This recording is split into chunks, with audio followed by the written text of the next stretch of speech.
3 പേര് ജോലി ചെയ്യുന്ന, എന്റെ 3 മക്കളും ജോലി ചെയ്യുന്ന, എന്റെ 3 മക്കളും പാർട്ട് ടൈം ജോലി ചെയ്യുന്ന സ്ഥലമാണിത്.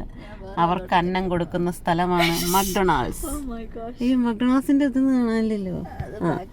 മഞ്ഞന എന്റെ 3 മക്കളും. നായല്ലേ അത്? മലയാളത്തിലെ നായ അത്. ഞങ്ങൾ മലയാളികൾക്ക് ഇത് നായാണ്.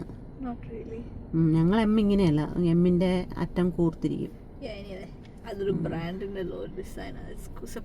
എന്റെ 3 മക്കൾക്കും അന്നം കൊടുക്കുന്ന ഒരു സ്ഥാപനമാണിത്. അടുത്തതായി ഞങ്ങൾക്ക് അന്നം തരുന്നതാണ് ദേ ആ പോകുന്ന വണ്ടി. ഗോബസ് ഞങ്ങളുടെ മെയിൻ സോഴ്സ് ആണത് അന്നത്തിന്റെ. ഞങ്ങളുടെ അപ്പൻ ഈ വണ്ടി മാറി മാറി ഓടിക്കും. 100 ഓടിക്കാറുണ്ടോ എന്ന് എനിക്കറിയില്ല. ഹാൾസോൾ 100 അപ്പനെ ഓടിക്കാനുണ്ടോ എന്ന് എനിക്കറിയത്തില്ല. എനിവേ ഞങ്ങളുടെ അടുത്ത് തന്നെയാണത്. അതെ, ഞങ്ങളുടെ ഫസ്റ്റ് എന്നാ പറയണേ, ക്രൈസ്റ്റ്ചർച്ചിലെ അതെ, ഞങ്ങളെ ജീവിതത്തിൽ നിന്ന്, ഞങ്ങളെ പടുകുഴിയിൽ നിന്ന് രക്ഷിച്ച സ്ഥാപനമാണത് ഗോബസ്. വിസ കിട്ടാതെ തെണ്ടി തിരിച്ചു പോകേണ്ട വരുമെന്ന് വിചാരിച്ചപ്പോൾ നമ്മളെ രക്ഷിച്ചതാണ്.